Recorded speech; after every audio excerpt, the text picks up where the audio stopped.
I'm Sophia Temperilli, the Ghost Host, reporting live from ScareLA with the owner and founder of the Hollywood Sci-Fi Museum and the Hollywood Horror Museum. So, Houston, can you tell us a little bit about how you started both of these museums? Well, the whole thing started with about 4 years ago with what is behind me, which is the Star Trek Enterprise bridge from Star Trek Next Generation. I found it basically in a dumpster, literally in a dumpster, parts of it, and I rescued it, and I didn't know what I was going to do with it, but I knew I had to save it, and I did, and from there we started the Hollywood Science Fiction Museum, which now is in its official second year, and we're doing a big world tour for it early next year. And then out of that spawned the Hollywood Horror Museum, which is about a year old. And that started because I kept getting props offered to me from horror films that weren't appropriate for the Sci-Fi Museum. So I said, hey, you know, there might be a, let me try, you know, so I started interviewing some big horror people to see, like horror directors, Tom Holland. And I said, you know, I'm kicking this around, creating a horror museum. And he said, well, you know, you're going to need a separate board of directors for the horror museum. And I said, you're right, you want to be on it? He said, yeah. And so I started asking some other people, and now, miraculously, we have, gosh, Sean S. Cunningham, who created Friday the 13th. We got John Carpenter, Clive Barker, Mick Garris. It just goes on and on. Sarah Karloff, and Greg Nicotero, who's on our board of directors for the Sci-Fi and the Horror Museum. It's insane. And he's, of course,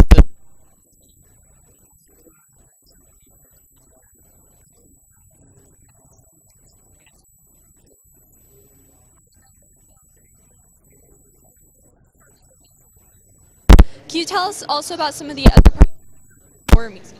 well, I'm going to tell you by looking at them. Over there is Robbie the Robot from Forbidden Planet. That is the Rocket Man from Invaders of the Rocket Men from 1949. It was I think it was a Universal serial. It was either Universal or Republic. And then there's a hand from Creature from the Black Lagoon, the Gill Man as they call it. There's some props from Underworld, from Blade Runner, and from Total Recall. And there's the head from Men in Black, the alien inside of it. And there's the Dragula from the Munsters behind you there. And behind me is the Next Generation, Star Trek Next Generation bridge. And that is Terminator. And that is an actual screen-used thriller zombie that Rick Baker made back in 1982, I think it was. So yeah, he's going to be donating that to the museum, which blows my mind.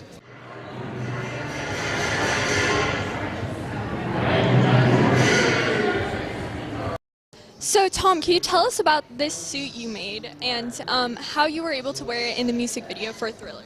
Well, one of the great things that was so much fun about Thriller is we got, all of us on Rick's crew got to make a lot of the stuff, and we got to perform in it because they had the dancing zombies, but John Landis also wanted a bunch of zombies in a graveyard that were just coming out of graves and you know, grumbling and that kind of thing. So a lot of us, the crew, got to be in it.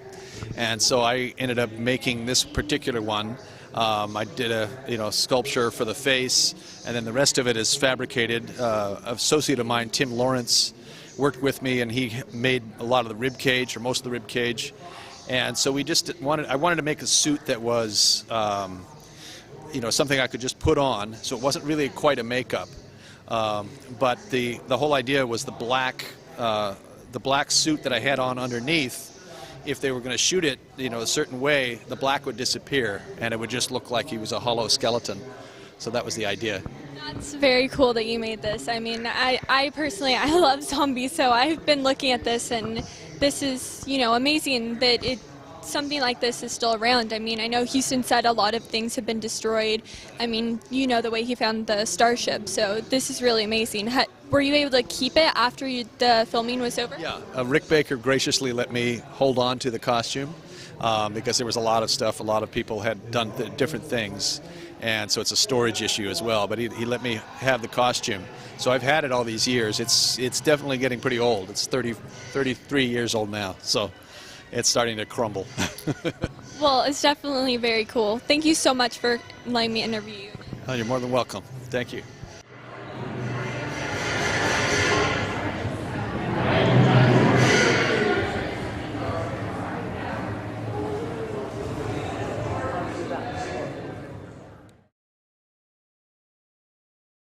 Hi, I'm Miss Mandy. I'm a professional model, artist, and fire performer working under DC Comics in Hack Shack Studios. Oh, that's very cool. So can you tell us a little bit about the fundraising you're helping with here today? Well, I'm helping generate revenue for the Hollywood Horror Museum. So I'm literally hired eye candy to stand around, ask people how they feel about horror movies, what's their favorite, ask them to donate, and you can take photos with the Dracula. So I'm talking to people about the monsters and basically every horror movie that I know of.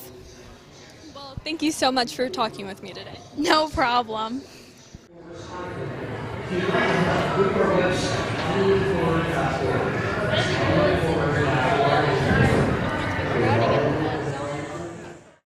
We are here with Dracula and its owner, so can you tell us who you are and how you acquired this car? Oh, sure. First, my name is Chris. I work with a group called C4 Charity Cars, and it started, we do a convention in Ventura that's a charity event, and then we started doing cars as charity stuff. The Dracula, this version, was actually originally built in Arizona from a thing called Coffin Works, and then we got it, a friend got it and redid some stuff to make it a little more accurate and stuff, and he goes by Pyro. He built our hearse. He works on our Mystery Machine van, which is out front of the show, and he did that. And we take this around to different events, and we do a lot with the Hollywood Horror Museum. We bring it out to different things like ScareLA. We take it to children's hospitals. We take it to Big Brothers Big Sisters, different charity events and stuff like that. We let kids get in it. Definitely. I mean, I've had so much fun at this event, and, you know, horror stuff is really cool. It's been amazing to see everything here. But I also know, I saw when we walked in some of your other cars. Can you tell us what those cars are and how you got them? Sure. Okay. So the one everybody looks at and stops and everyone's been taking a picture. We have this little van from 1967 built from Chevy, and that is the Mystery Machine van from Scooby-Doo, the cartoon.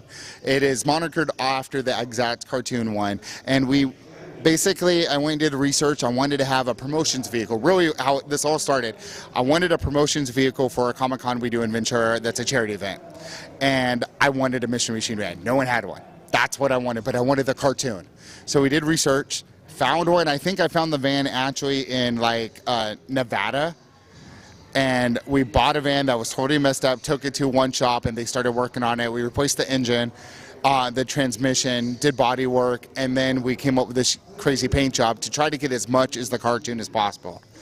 And then we started taking it to children's hospitals.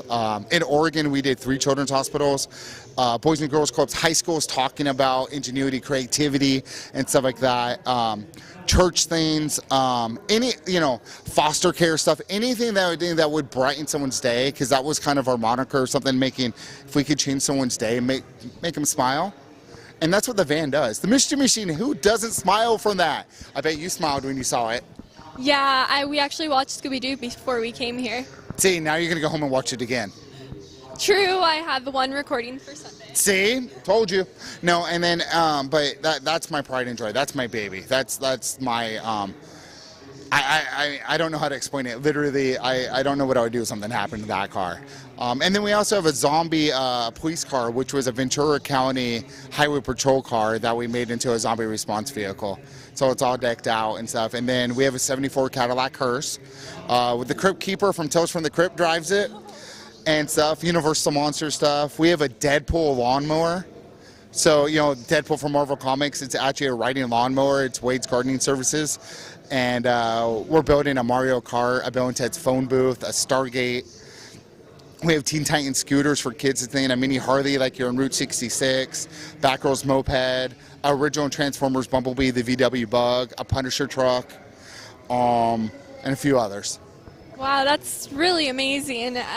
You're just making such really cool stuff, and you know, it can change like a little kid's life. They could see that and say, you know, I want to do that when I'm older. So it's really amazing.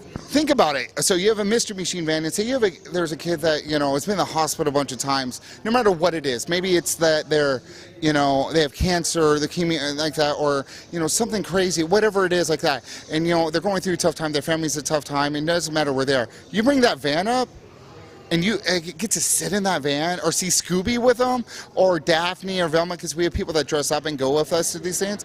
How amazing is that?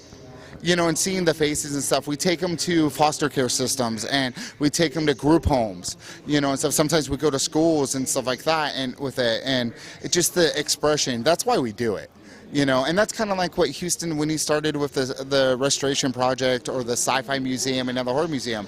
It's the experience of it and what it changes to people. You know, that's why I'm a part of it, because how many experiences we've had just today here at ScareLA, it's been amazing.